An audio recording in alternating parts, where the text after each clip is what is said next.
Wizards, welcome back. Now today I have one that I've been looking forward to for a while. I know I say it every single time, but I've really wanted to see this product up close for a long time. Like I've seen it at shows and I've even taken videos of it, but I've never gotten to play with it. And I'm very curious about how the whole thing works. Plus I want to do like a really deep dive. Yeah, I want to review it and all that, but I want to compare it against a legacy helmet system to see which one is still the better option.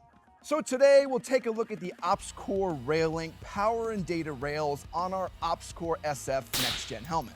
Now the version I have is the new Railink Black that's targeted more for law enforcement, but just know it's a change in color.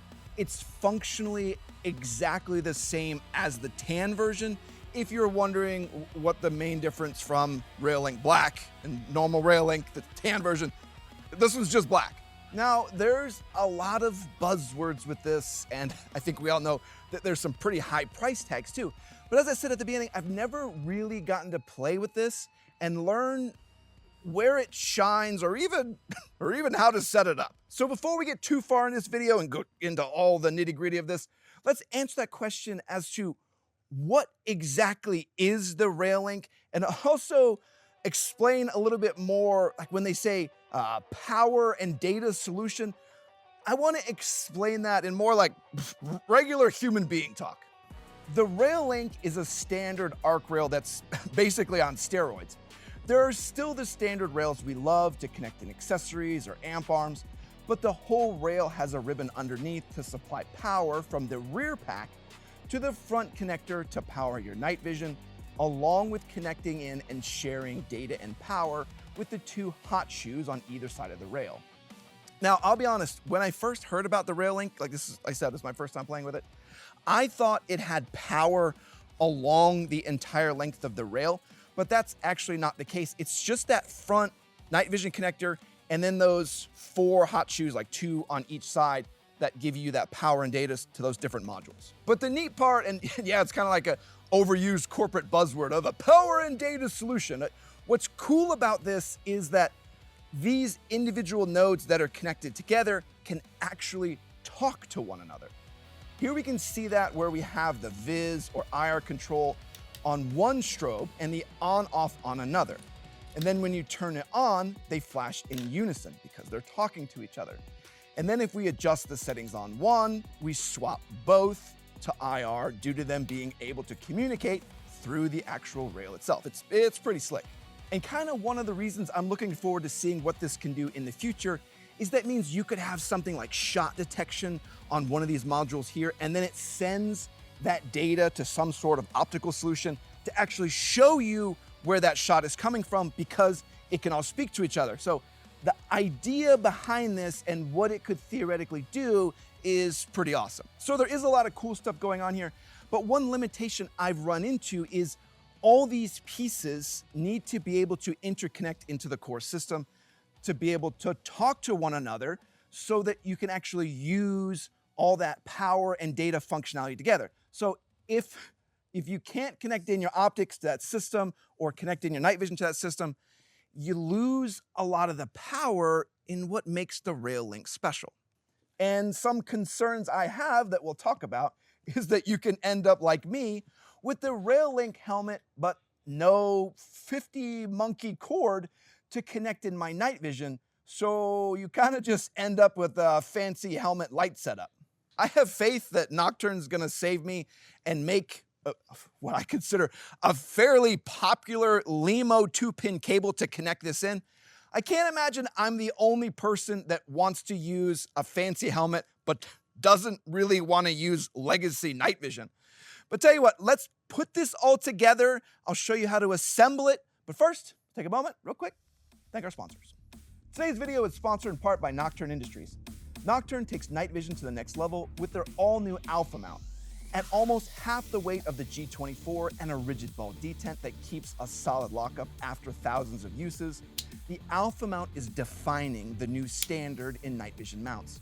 So from the new user to the operational professional, Nocturne Industries has you covered. We'll be setting up one of those new alpha mounts on our Railink setup to have even more new on this configuration. So if you want to pick up one of these or save a whole bunch on some night vision, I don't know how much we can say without making YouTube mad, you can use discount code TLDco to save a whole bunch over there on their website. I'm also going to be showing you a couple different helmet setups all loaded out. I'll put a link down in the description to those full builds. If for some reason you want to mimic one of those, or if you just want to get one of those pieces, I'll put all that down there. But we're also going to be doing more work with Nocturne in the very near future, showing off some really cool stuff, so stay tuned for that.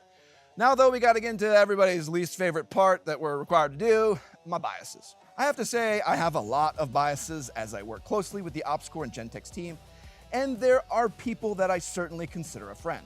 Ops-Core did send me this Railink for review, but I don't have any cool discount codes or any of the stuff that I think we all would actually want. Just know that I am very biased because there are people over there that I do genuinely really like. But it's thanks to our Patreon supporters that we can say and do whatever we want. Don't take anything that I say or any other YouTuber says as gospel, just as a gee whiz. If they have a $50,000 high-speed camera, they're probably not doing this for free, so that should make you ask some hard questions. Do your own research so you can be the most educated consumer possible. All right, now let's get into the installation. I want to share that Ops-Core already has a fantastic step-by-step video on this, and it doesn't make any sense to just redo this whole video. I legitimately just followed their video when I did mine. I'll just share some points I think may be important to highlight when you go to install yours, just so you don't get tripped up at all. Maybe by seeing me do a particular step that will answer some questions for you, or you could just laugh at me struggle busting my way through it. The main thing you need to do first is set the size of the Railink to approximately your helmet size with the rear tensioning screws. You can see the different marks with the small, medium, large, extra large, and double XL. The included screw is for the small-headed boys, but also included is the longer screw for the XL and double XL sizes. Is swapping out that seemingly easy to change out screw kind of a pain? Yes, yes it is. The little nut is hard to hold in place, and I don't understand why this just wasn't captured to begin with, whatever. I did find I could jam the Allen key in to lock the nut in place while I got the bolt started, so maybe that'll help you if you have some big brains too. Here you can also see how the data and power is ran from underneath if you've wondered how this system looks from a wiring perspective.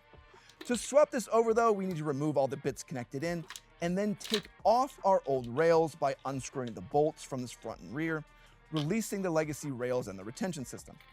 Now we have to prep the Railink by making sure this cable on the front night vision connector is tucked in so we don't smash it. And then also lightly, remember that, lightly fold the ribbon cables into an S configuration to tuck nicely underneath. At this point in the installation, I would refer to it as you're gonna need some patience section here, because you need to bend that ribbon cable into like a nice S curve, but you can't actually put a crease in it because then you'll just completely break that ribbon cable. So take your time here and be patient to get it into the correct position. This part is definitely not E1 proof. And because it has to change sizes, like the Railink itself changes sizes for different helmets, you could have more or less trouble getting your ribbon cables to fit than I did. So just be aware of that. You're gonna have your own unique experience. As a note, you can also buy this new SF with the Railink already installed. Also, if you're prone to accidents and you're not just retrofitting an older helmet. But I have faith. I got this. You got this. Let's move on to the install. Now at this part, you're gonna probably wish you had 3 hands, as you need to press that rear S curve of the cables down while also making sure you're not pinching the NV cable. Make sure you didn't tighten the sizing bolt so we have the ability to move things around and line up the holes. I just dropped in the screws to keep things in a semi-rigid position, and then when you have all 4 set, you can go back and lock in the retention system screws from underneath, but don't smoke all this down yet. You first have to tighten this rail adjustment so it makes the Railink sit tight to the helmet in the correct positioning. Give it about 5 inch-pounds, so don't go crazy here. Then you can go back and smash the crap out of the larger bolts. The battery pack is last, and we have our main on and off controls on the front, along with the tensioning and lock screws. Once you fill it up with 6 lithium AA batteries, give the cap a few rotations to just barely catch. You'll see why, because if we look at the back, you can actually see how the lid tension helps to keep it locked in place on this small ridge. So you tighten the outer knob till it's locked, then tighten down the top to lock it all in place. And with that, we have our older legacy power path rails removed and the rail link installed. I don't think it was hard per se. You just have to be delicate and patient with the whole process. And those are two things I don't personally excel at. I feel like I need to say this, definitely not crayon eater proof. Like my Marine brothers would have some troubles with this, but we still have something else to install with our lights and strobes. Here you can see those power and data nodes that I talked about, where we can connect in our Princeton Tech task light that gives us red and IR, along with a Surefire H2 light that gives us white and IR in a configuration that allows for forward light or overhead spill. Then we can connect in our core survival strobes to either side. These go on in a set side due to how they sit, so just make sure the writing is facing outward, but I don't even think they go in the wrong position. And then we can test all of our lights to make sure everything is working, along with adding our clips for our step and visor and our nocturne alpha mount. There we go though, we have everything installed and it's working. Now, normally you would also install your night vision, like connect all that up and use your night vision cable to connect that piece in, because that's what makes this whole system make sense. But as I said before, we can't do that because that 50 cable that doesn't exist. Your 31 alphas, interestingly, those have a cable, but if you want any of the new, well, then you're just gonna have to wait. And I think that's just such a bizarre barrier to entry. Enough crying about my setup though. Now that we have this all put together, we can actually set this side by side with our legacy setup, kind of test a few different categories and see if something like this gives you some true advantages or not. This is what I want to see. I also don't have any other clue as to how else we would review this. So, okay, so I guess this is the best way. Now, my legacy SF helmet has been heavily modified, so it likely weighs less than stock as I pulled the inner liner, upgraded the pads, added in a Team Wendy boa for comfort. So my legacy setup has a mishmash of all the best parts and it's probably about as good as you can get. Looking at capabilities though, like that main lens, the legacy setup has a full night vision configuration with the Surefire Vampire that can do forward or spill, Princeton Tech task light, SNS Manta strobe, along with the Nocturne bat pack to power everything. Our rail link from a functional perspective is identical with the power pack along the rear, Princeton Tech task light again, our Surefire for white and IR spill, and our strobes along the side. Now the backpack is supplying power to my night vision on my legacy setup, but I think I beat that dead horse enough. If I got a different style of night vision, I could do that also on the rail link setup. I really do think from a functional perspective that they really do offer the exact same capabilities. There's not really any difference between the two as to what either of them can offer you in terms of a mission set. I think that will change over time, but just looking at it right now, yep, they're the same. Now, I do give the slightest advantage to the rail link because the controls and everything is set up in the same way, so the same button presses do the same thing on either light, which is awesome from a user standpoint, whereas on my legacy setup, everything does different random things with different button presses. So it is much more simpler on the rail link, so I'll give it a little bit push that way. All right, for the next category though, let's look at how each of these helmets power each of the bits and how that comes into play from a user and mission perspective. Now, starting first with the legacy setup, we see a combination of 2032 batteries, CR123 batteries, and AA batteries in the backpack, whereas the rail link only has the 6 AA batteries, which is a much cleaner overall power solution. Now, I'm not saying it's perfect or for everyone, but it definitely simplifies the power issues. Like you only need to carry around one type of battery. Like you just need to carry around some AA's instead of having 3 or 4 different types. Okay, I guess in theory, I'd still need to have 2032s for my optic and CR123s for all my IR illuminators. So this whole thing may actually be a wash when you look at it from a grand perspective, But I still do give a slight advantage to the Railink, even if that's just my biases talking. Now though, let's talk modularity, and each one of these does two very different things, so this one could get a little bit tricky. Here, my Legacy SF has manual attachment with just a massive array of options and different items you could change for various mission sets to do pretty much anything. The Railink, on the other hand, has these hot swappable power nodes, but you're very, very limited on choices with current offerings. From just a core modularity standpoint, the Railink has a distinct advantage here where all the pieces you connect in can talk to each other and they supply power and everything else, but it really just can't beat the Legacy support of being able to connect in all the things that are already on the market. And while, yeah, you can connect in all those Legacy items in because it still has the arc rail, it just makes my brain hurt at the idea of someone connecting all these items into the Railink with all that feature set and then not even using those powered nodes. I should do that though. Like take all this off and just run it like a standard helmet just to give everybody a brain aneurysm. I'll probably do it one day. But next, let's take a look at the category of, I had to remember, durability. For the Railink setup, every item is locked and secured down. Each bit looks like an integral part of the rail, and taking a solid strike likely wouldn't do much of anything. This Legacy system, the durability is defined by the mount. This Thrim setup on my Vampire is one of my favorites, but I have no doubt I could just snap this right off. The Railink, all the little bits, just seem like they give you a far more solid seal and connection to make everything just feel a whole ton more secure. Plus, it's just all a lot more streamlined, which leads me into the next category, which is a little more obvious in their comparison with just straight up snag hazards.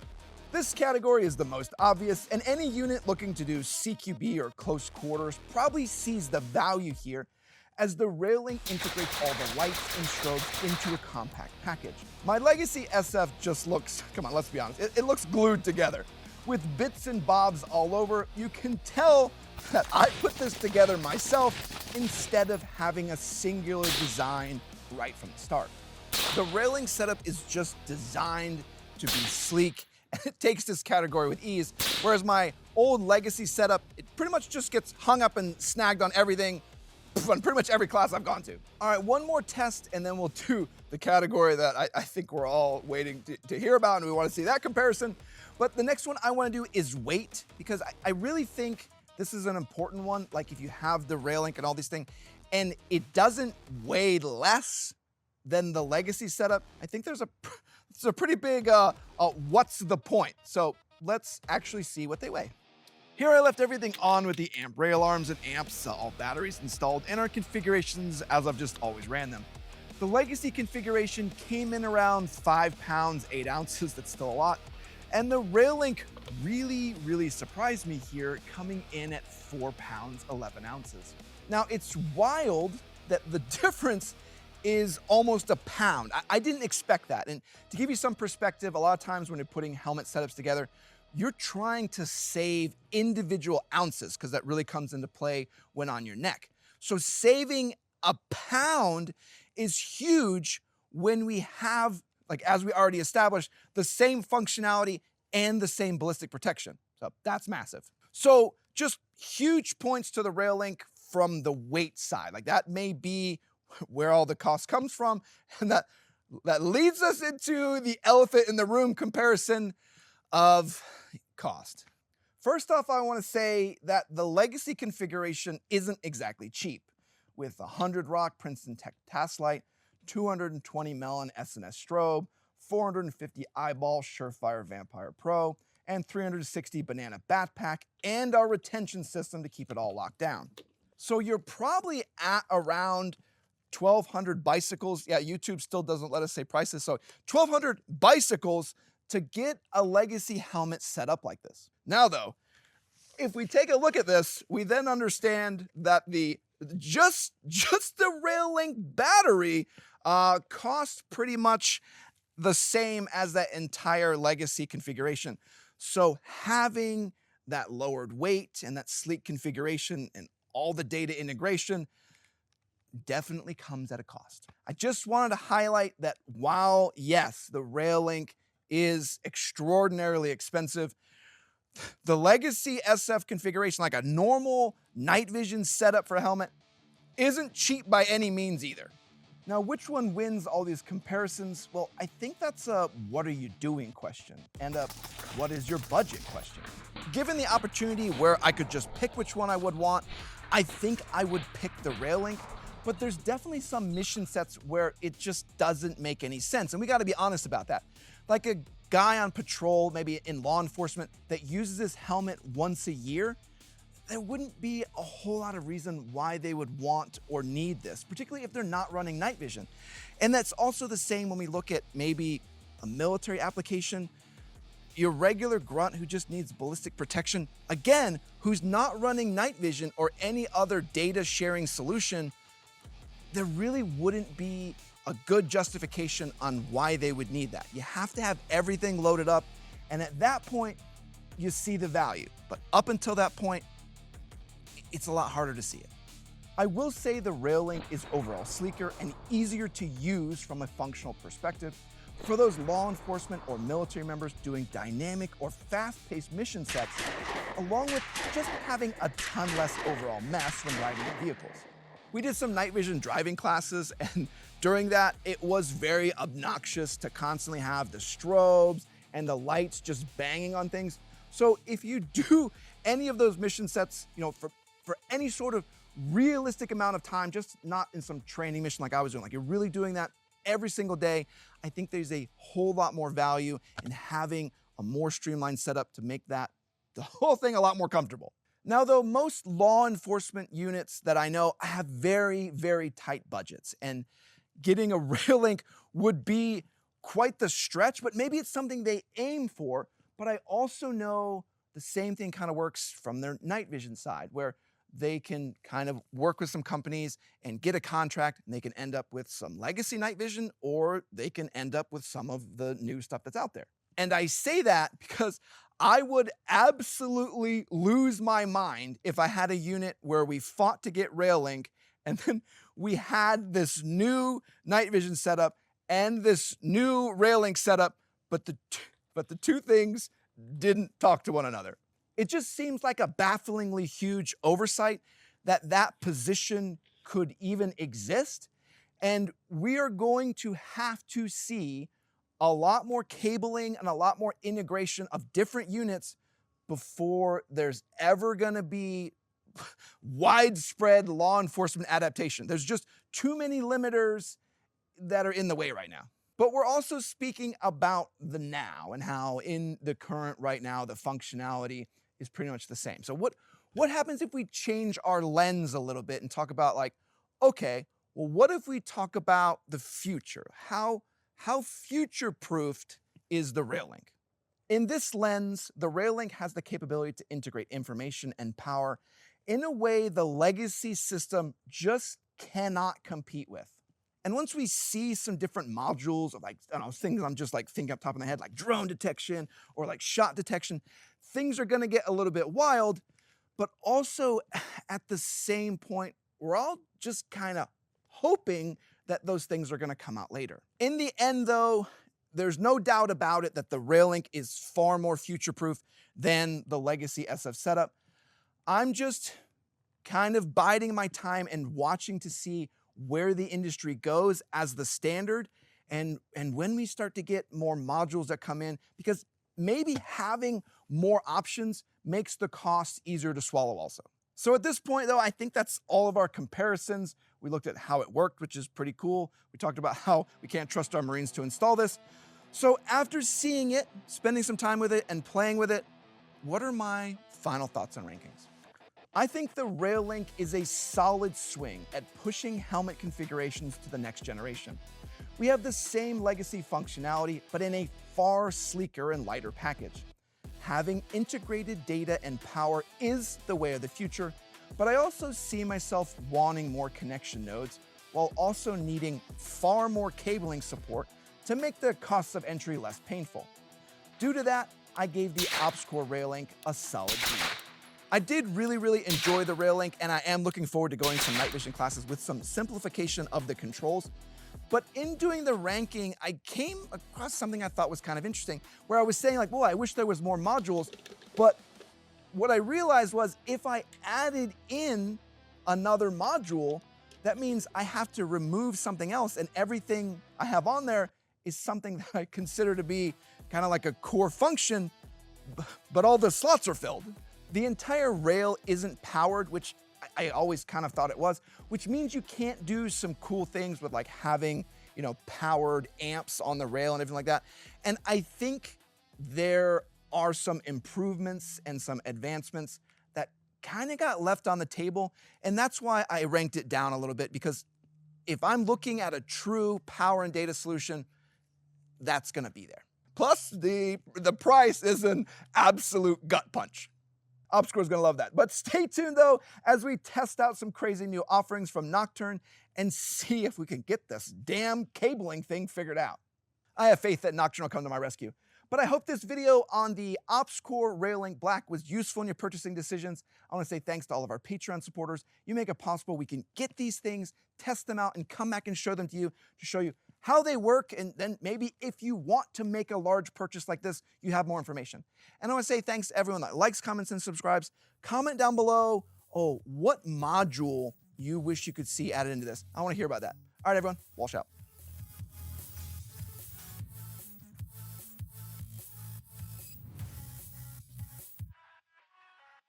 I will just say this. If the Railink and the Chimera can't talk to each other, that's just the entire universe just letting me down. All right, it is fantastic out here. You guys watched this video for far too long. Have a great one. Whatever else you guys want to see, tell me down in the comments.